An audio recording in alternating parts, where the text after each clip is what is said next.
স্বাগতম about world YouTube চ্যানেলে। চলুন আজকের ভিডিওতে অ্যাবস্টেন ফাইল সম্পর্কে জেনে আসি। কি আছে ফাইলে? আসলে কি পশ্চিমারা এত জঘন্য কাজের সাথে জড়িত? কিভাবে ছোট বাচ্চাদের সাথে নরকীয় কাজ করতে পারে?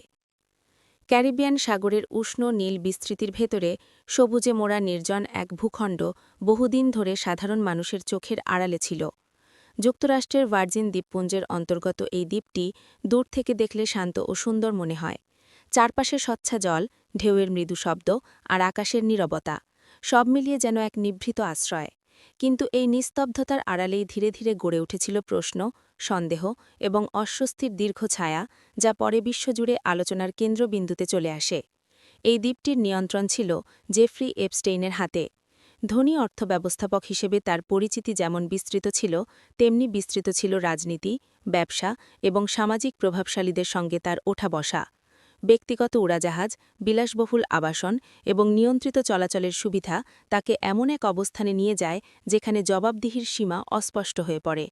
তদন্ত ও সাক্ষ্যে উঠে আসে যে কিশোরী বয়সের মেয়েদের সঙ্গে তার যোগাযোগ ছিল, যা পরে গুরুতর অভিযোগের ভিত্তি তৈরি করে। এই অভিযোগগুলো আদালত ও আইনি প্রক্রিয়ায় আলোচিত হয় এবং ভুক্তভোগীদের বক্তব্য জনসমক্ষে আসে। দ্বীপটির অবস্থান ছিল এমন যা গোপনীয়তা বজায় রাখতে সহায়ক ছিল।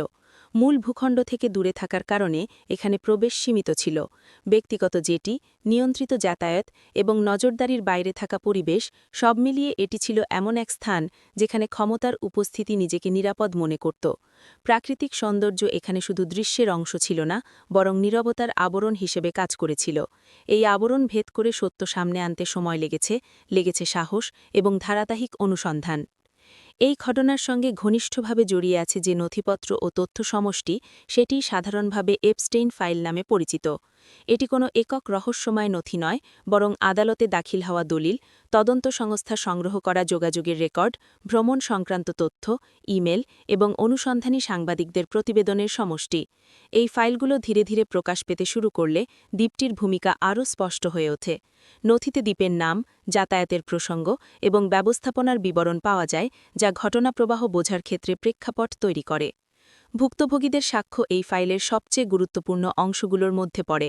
তাদের বক্তব্যে উঠে আসে ভয়, বিভ্রান্তি এবং ক্ষমতার ভারসাম্যহীনতার চিত্র। অনেকেই বলেছেন প্রভাবশালী নেটওয়ার্কের ভেতরে পড়ে তারা নিজেদের অসহায় মনে করতেন। কথা বলার ঝুঁকি, সামাজিক চাপ এবং আইনি জটিলতা নীরবতাকে দীর্ঘস্থায়ী করেছিল। এই নীরবতা ভাঙতে সময় লেগেছে, কিন্তু একবার ভাঙার পর সেটি আন্তর্জাতিক আলোচনায় রূপ নেয়। এপস্টেইনের সামাজিক পরিমণ্ডলে যেসব পরিচিত নাম আলোচিত হয়েছে, সেগুলো জনমনে স্বাভাবিকভাবেই প্রশ্ন তুলেছে।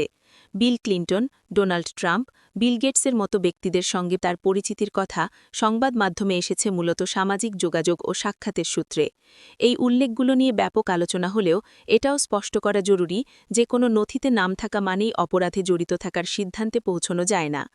আইন ও তদন্ত এই পার্থক্যটিকে গুরুত্ব দিয়েছে এবং দায়িত্বশীল বিশ্লেষণের প্রয়োজনীয়তা বারবার সামনে এনেছে। এপস্টেইনের সহযোগী হিসেবে গিসলেন ম্যাক্সওয়েলের নামও তদন্তে উঠে আসে। অভিযোগ অনুযায়ী তিনি যোগাযোগের ক্ষেত্রে ভূমিকা রেখেছিলেন, যা আইনি প্রক্রিয়ায় আলোচিত হয়। এই প্রক্রিয়াগুলো দেখিয়েছে কিভাবে দীর্ঘদিন ধরে অভিযোগগুলো চাপা পড়ে থাকতে পারে এবং কিভাবে ক্ষমতার বলয় কখনো কখনো জবাবদিহিকে বিলম্বিত করে।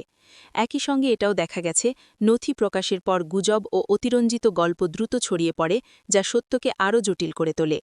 এই দ্বীপ এবং এপস্টেইন ফাইলের সম্পর্ক তাই কেবল একটি স্থানের ইতিহাস নয়, এটি ক্ষমতা, অর্থ এবং নৈতিকতার সংঘাতের প্রতিচ্ছবি। প্রাকৃতিক সৌন্দর্যের আড়ালে লুকিয়ে থাকা নীরবতা একসময় প্রশ্নের মুখে পড়েছে, আর সেই প্রশ্নই তদন্ত, সাংবাদিকতা এবং ভুক্তভোগীদের কণ্ঠস্বরকে একত্র করেছে। এখানে সত্য ও কল্পনার পার্থক্য স্পষ্ট রাখা জরুরি, কারণ বাস্তব ভুক্তভোগীদের প্রতি সম্মান দেখাতে হলে প্রমাণকে প্রাধান্য দিতে হয়। এই ডকুমেন্টারি কোনো দেশ বা সমাজকে এককভাবে দোষারোপ করার উদ্দেশ্য নয়, বরং এটি একটি সতর্কবার্তা, যেখানে দেখানো হয় স্বচ্ছতা ও জবাবদিহি না থাকলে কিভাবে অন্যায় দীর্ঘদিন অদৃশ্য থাকতে পারে। দ্বীপটির নির্জনতা যেমন একসময় আড়াল তৈরি করেছিল, তেমনি নথি ও সাক্ষ্য সেই আড়াল ভেঙে আলো এনেছে। এই আলো আমাদের মনে করিয়ে দেয় যে ন্যায়বিচার কেবল অভিযোগের ওপর দাঁড়িয়ে থাকে না, দাঁড়িয়ে থাকে প্রমাণ, সংযম এবং সত্যকে বুঝে নেওয়ার ক্ষমতার ওপর। এই গল্পের শেষ কোনো নাটকীয় পরিসমাপ্তি নয়, বরং এটি একটি চলমান প্রশ্ন: ক্ষমতা কিভাবে নিয়ন্ত্রিত হবে, প্রভাবশালীদের জবাবদিহি কিভাবে নিশ্চিত করা হবে, আর ভুক্তভোগীদের কণ্ঠস্বর কিভাবে আরও নিরাপদ হবে। ক্যারিবিয়ানের সেই নির্জন দ্বীপ তাই আজ আর শুধু প্রাকৃতিক সৌন্দর্যের প্রতীক নয়, এটি স্মরণ করিয়ে দেয় যে নীরবতার আড়ালে থাকা সত্য একদিন না একদিন আলোতেই আসে। ধন্যবাদ সময় নিয়ে ভিডিওটি দেখার জন্য। এটি ভালো লাগলে লাইক, কমেন্ট, শেয়ার এবং সাবস্ক্রাইব করবেন।